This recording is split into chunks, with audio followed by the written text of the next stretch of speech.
This channel supports Extra Life in its efforts to raise money for the Children's Miracle Network. For more information about how to donate and join in their efforts, go to the link displayed here. Extra Life. Play games, heal kids. What up, everybody? This is your boy Black Magus, and kind of sat on this for a while because I was taking care of other things in my life beyond gaming. But I also kind of wanted to finish the game before I did this. I was going to do a first impressions video, but again, stuff came up. I had to take care of some things, and I just decided, you know what, let me take a break from all the craziness that's going on in my life and let me play this game. And I ended up playing it all the way through today, that game being the Order 1886. Now, I had no intention of quote-unquote marathoning this game at all, but the fact that I actually did that is, in my opinion, a great sign for a game, because the last time I could remember investing that much time in a game in one sitting, I can't even say GTA 5 because I didn't even play that long the first time I played it. I guess it has to go all the way back to Red Dead Redemption, where I pretty much played 10 hours in one day on my day off. That was the last game that I spent quite a bit of time playing, and for me, that's just a sign of how engaging the game is. And let me just go rewind a little bit and just go over my feelings, my thoughts. This isn't a review because I don't do reviews. I just like to give you guys my opinion on things and let you know what I think of it, and let you go from there and make your own decisions, because sometimes reviews can kind of cloud people's minds. I guess you could call it a review, though, just a review without a score, because I'm just not a fan of scores. I feel like scores really put people in a bad place mentally when they're looking at a game. But I'm rambling on.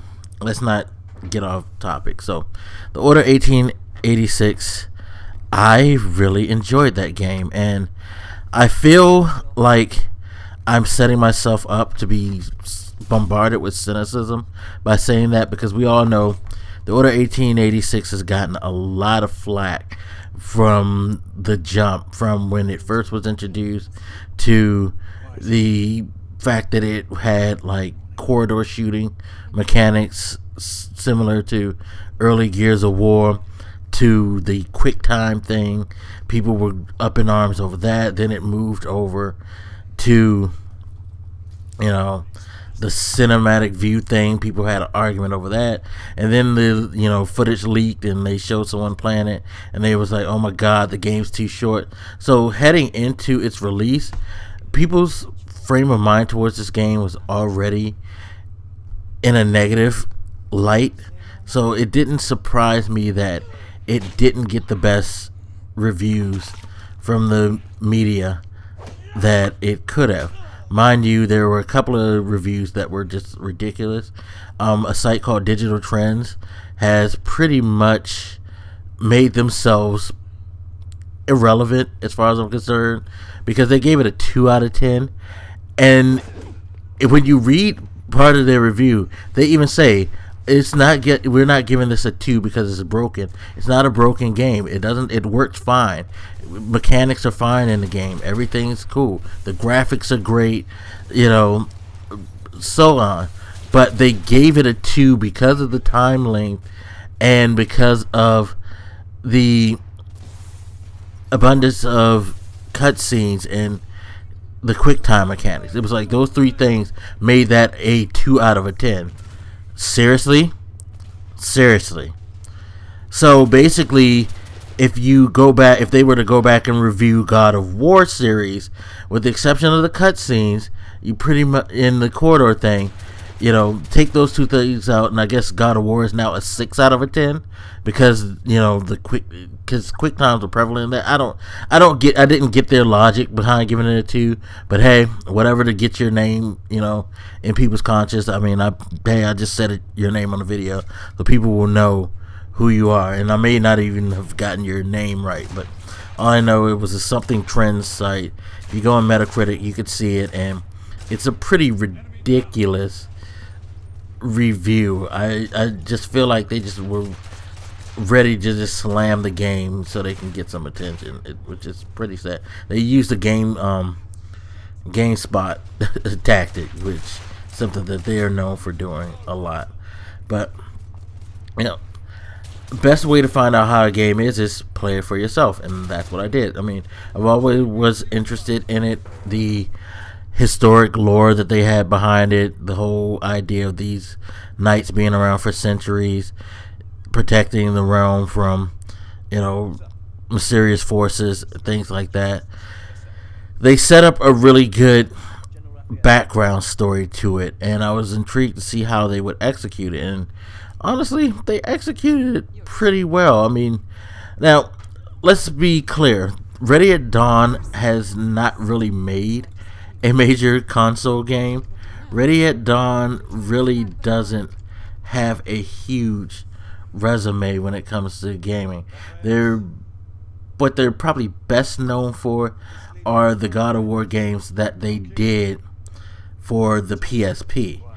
Yes, PSP games are what they're most known for. There's a game they did for Nintendo that I'm not sure what the title is. They did it for the Wii, but outside of that, yeah, they really didn't have much on their resume. I'm looking at it now just to see, okay, this is their pedigree. They did Daxter on PSP in 2006. They did the God of War games, like I said. They did a Kami for the Wii U, and I mean not the Wii U, but the Wii, and that's it. The Order is actually their first pretty much big budget game. So, you know, for where they come from, they did a really good job with this as far as putting together something that has a lot of interesting elements to it. Yes, it is a short game. It took me about 7 to 8 hours to beat. If I wouldn't have not stopped and smelled the roses a lot like I like to do, look for different things like the audio cylinders and all of that, I probably could have did it in the 5 hours like that guy did who posted the first walkthrough. So yes, it's not a long game. Yes, the QuickTime thing comes into the play. I didn't think it was that heavy-handed. I really think that was a little over-exaggerated, as the QuickTime whole event thing really came into play during the boss fights. So I could see, like, if you don't like doing that during boss fights, then understandable. You know, during the like interactions with the Lycans, the QuickTime thing did rear its head. You know, not too overbearing, but yeah, it was a staple of those engagements. The shooting feels pretty solid. It's not a bad, you know, from a shooting standpoint, it's not a bad game. One thing that I would knock with that would be they needed to kind of open some of the areas up a bit. Not saying that they need to make an expansion to where you could run all over the place, but I felt like they missed some opportunities to make some better flanking points in some areas. The camera sometimes would be a little wonky. There would be some places where you couldn't really get an angle, but I guess you could say that it kind of fit, because when we're in such a hectic small space, you needed to maneuver around a little bit and just change your angle to get a better line of sight on people. So it wasn't frustrating, but it could be annoying in a couple of fight scenes. And the cutscenes, yeah, it's a lot of cutscenes. This isn't a spoiler, but you're gonna get a lot of chapters that are just the cutscenes. So yeah, would I say a lot? I would say it was more of probably 60/40 player interaction to just cutscene only type of thing. So yeah, that might be something that upset people, but I felt like the story flowed pretty well. I felt like everything worked pretty well, and you know, I enjoyed the story. I know a lot of people said that they didn't really care for the story. I actually thought the story was pretty decent. It was a good setup movie, so to speak, and that's pretty much what it felt like. The same way, like I mentioned this on Twitter, that this game reminds me of Uncharted, Drake's Fortune, because I remember Uncharted, Drake's Fortune, which oddly enough is pretty much about the same length. If you don't stop and just go through each of the chapters for Uncharted, you could probably beat that game in about 5 hours. Actually, I think I saw somebody who did it in 4.5 hours. They put up a walkthrough on YouTube. So yeah, you can beat the first Uncharted really fast too. There were some issues with, some pacing to some people with Uncharted. Some mechanics kind of, turned people off, and some of the things you had to do.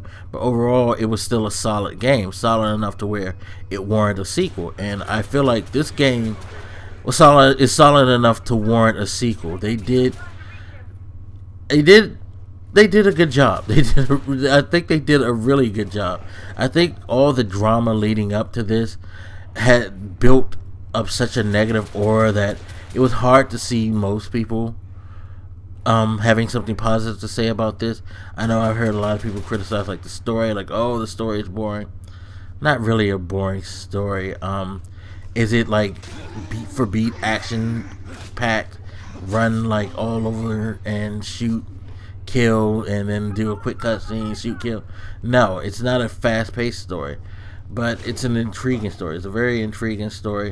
Of course, me being into literature and stuff like that, yeah, I could point out some things. Like, there were some places where I could see what was going to happen, but I was actually pleased with how they executed what happened, so it didn't bother me. I guess my cynicism level isn't that high, for enough for me to like discredit them for that. I mean, and it ended.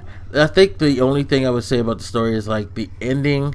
They may have left something on the table that it has you scratching your head, and you're like, so are they going to resolve that issue? But if they're going to get a sequel, there's a good possibility they can, and they introduce something else in the mix that makes you see where they could go with the sequel and how much it could expand. That's one thing I think about this game, to be quite honest, is that what they put for you to experience in the Order 1886, much like Uncharted Drake's Fortune, leaves a lot on the table for you to work with once they come with a sequel. If they're allowed to come with the sequel, you see the potential in it. You see the potential of where they can go with this, the things that they could do with it, how they could expand on what they did, improve